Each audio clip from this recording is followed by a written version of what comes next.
Sir, ಇಂದು JDS ಸಭೆ ಕರೆದಿದ್ದೀರಾ, ಲೋಕಸಭಾ ಚುನಾವಣೆ ತಯಾರಿ ಈಗಾಗಲೇ ರಾಜ್ಯದಲ್ಲಿರ್ತಕ್ಕಂಥ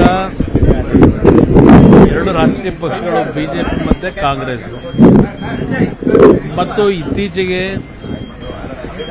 ಬಿಜೆಪಿಯ ಜೊತೆಗೂಡಿ ಎನ್ಡಿಎ ಅಲಯನ್ಸ್ನಲ್ಲಿ ನಮ್ಮ ಪಕ್ಷವೂ ಸಹ ಲೋಕಸಭೆಗೆ ತಯಾರಿ ಏನು ಮಾಡಬೇಕಾಗಿದೆ. ಇವತ್ತಿನ ಒಂದು ಸಭೆ ಅತ್ಯಂತ ಮಹತ್ವವಾದಂಥ ಸಭೆ. ಇವತ್ತಿನ ಸಭೆಯನ್ನು ಕರೆದಿರತಕ್ಕಂಥ ಉದ್ದೇಶವೇ ಮುಂದಿನ ಲೋಕಸಭಾ ಚುನಾವಣೆಗೆ ಜೆಡಿಎಸ್ ಪಕ್ಷ ನಿಲ್ತಕ್ಕಂಥ ಕ್ಷೇತ್ರಗಳ ಜೊತೆಯಲ್ಲಿ ಬಿಜೆಪಿಯ ಒಂದು ಮೈತ್ರಿ ಏನಿದೆ ಆ ಪಕ್ಷದ ಅಭ್ಯರ್ಥಿಗಳನ್ನು ಸಹ ಗೆಲ್ಲಿಸಬೇಕು ಅಂತಕ್ಕಂಥದ್ದು ನಮ್ಮ ಅಳಿಲ್ ಸೇವೆ. ನಮ್ಮಿಂದಲೇ ಗೆಲ್ತಾರೆ ಅಂತ ನಾನು ಹೇಳ್ತಕ್ಕಂಥ ಆ ಉದ್ದಟತನದ ಮಾತಿಲ್ಲ. ಇವತ್ತು ಉದಾಹರಣೆಗೆ ರಾಯಚೂರು ಇರ್ಬೋದು, ಚಿತ್ರದುರ್ಗ ಇರ್ಬೋದು, ಬೀದರ್ ಇರ್ಬೋದು, ಕಲಬುರಗಿ ಇರ್ಬೋದು, ಬಿಜಾಪುರ, ಚಿತ್ರದುರ್ಗ ಎಲ್ಲ ಭಾಗದಲ್ಲೂ, ಕೊಪ್ಪಳ ಇರ್ಬೋದು, ಎಲ್ಲ ಭಾಗದಲ್ಲೂ ಕನಿಷ್ಠ 1 ಲಕ್ಷದಿಂದ 2.5-2.25 ಲಕ್ಷ ಮತ ನಮ್ಮ ಪಕ್ಷಕ್ಕೂ ಕೊಟ್ಟಂತವರಿದ್ದಾರೆ. ಅದರಿಂದ ಇಲ್ಲಿ ಎರಡೂ ಪಕ್ಷಗಳ ಒಂದು ಮೈತ್ರಿಯ ಉದ್ದೇಶವೇ 28ಕ್ಕೆ 28 ಕ್ಷೇತ್ರಗಳಲ್ಲೂ ಈ ಬಾರಿ ಮೈತ್ರಿ ಪಕ್ಷದ ಅಭ್ಯರ್ಥಿಗಳು ಗೆಲ್ಲಬೇಕು ಅಂತಕ್ಕಂಥದ್ದು. ಆ ನಿಟ್ಟಿನಲ್ಲಿ ಇವತ್ತು ಪಕ್ಷದ ಕಚೇರಿನಲ್ಲಿ ಕಳೆದ ಚುನಾವಣೆಯಲ್ಲಿ ಅಭ್ಯರ್ಥಿಗಳಾಗಿ ಸ್ಪರ್ಧೆ ಮಾಡಿದಂಥವರು ಪಕ್ಷದ ಪ್ರಮುಖ ಮುಖಂಡರುಗಳ ಸಭೆಯನ್ನು ಇವತ್ತು ಕರೆದಿದ್ದಾರೆ.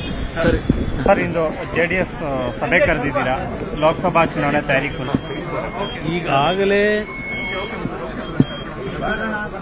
ರಾಜ್ಯದಲ್ಲಿರ್ತಕ್ಕಂಥ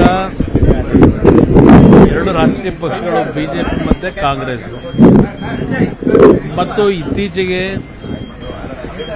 ಬಿಜೆಪಿಯ ಜೊತೆಗೂಡಿ ಎನ್ಡಿಎ ಅಲಯನ್ಸ್ನಲ್ಲಿ ನಮ್ಮ ಪಕ್ಷವೂ ಸಹ ಲೋಕಸಭೆಗೆ ತಯಾರಿ ಏನು ಮಾಡಬೇಕಾಗಿದೆ.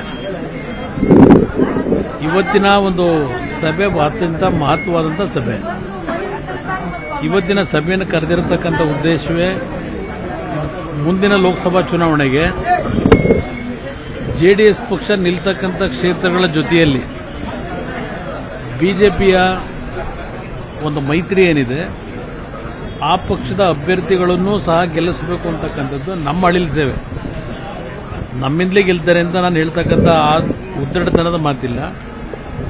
ಇವತ್ತು ಉದಾಹರಣೆಗೆ ರಾಯಚೂರು ಇರ್ಬೋದು, ಚಿತ್ರದುರ್ಗ ಇರ್ಬೋದು, ಬೀದರ್ ಇರ್ಬೋದು, ಕಲಬುರಗಿ ಇರ್ಬೋದು, ಬಿಜಾಪುರ, ಚಿತ್ರದುರ್ಗ ಎಲ್ಲ ಭಾಗದಲ್ಲೂ, ಕೊಪ್ಪಳ ಇರ್ಬೋದು, ಎಲ್ಲ ಭಾಗದಲ್ಲೂ ಕನಿಷ್ಠ 1 ಲಕ್ಷದಿಂದ 2.5-2.25 ಲಕ್ಷ ಮತ ನಮ್ಮ ಪಕ್ಷಕ್ಕೂ ಕೊಟ್ಟಂತವರಿದ್ದಾರೆ.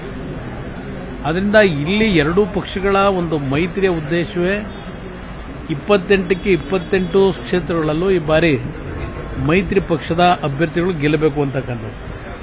ಆ ನಿಟ್ಟಿನಲ್ಲಿ ಇವತ್ತು ಪಕ್ಷದ ಕಚೇರಿನಲ್ಲಿ ಕಳೆದ ಚುನಾವಣೆಯಲ್ಲಿ ಅಭ್ಯರ್ಥಿಗಳಾಗಿ ಸ್ಪರ್ಧೆ ಮಾಡಿದಂಥವರು ಪಕ್ಷದ ಪ್ರಮುಖ ಮುಖಂಡರುಗಳ ಸಭೆಯನ್ನು ಇವತ್ತು ಕರೆದಿದ್ದಾರೆ. ಕನ್ನಡಿಗರ ಮೆಚ್ಚಿನ ನಿಮ್ಮ ನ್ಯೂಸ್ 18 ಕನ್ನಡ ಈಗ ವಾಟ್ಸ್ಆಪ್ನಲ್ಲಿಯೂ ಲಭ್ಯ. ಕರ್ನಾಟಕ ಮತ್ತು ದೇಶ ವಿದೇಶದ 360 ಡಿಗ್ರಿ ಸುದ್ದಿ ವಿವರವನ್ನ ನೀವು ನಿಮ್ಮ ಕೈ ಬೆರಳುಗಳಲ್ಲಿಯೇ ಪಡೆಯೋದಿಕ್ಕೆ ಈ QR ಕೋಡ್ ಅನ್ನು ಸ್ಕ್ಯಾನ್ ಮಾಡಿ. ನಮ್ಮ ಚಾನೆಲ್ ಅನ್ನು ಫಾಲೋ ಮಾಡಿ, ನೋಟಿಫಿಕೇಶನ್ ಆನ್ ಮಾಡಿ.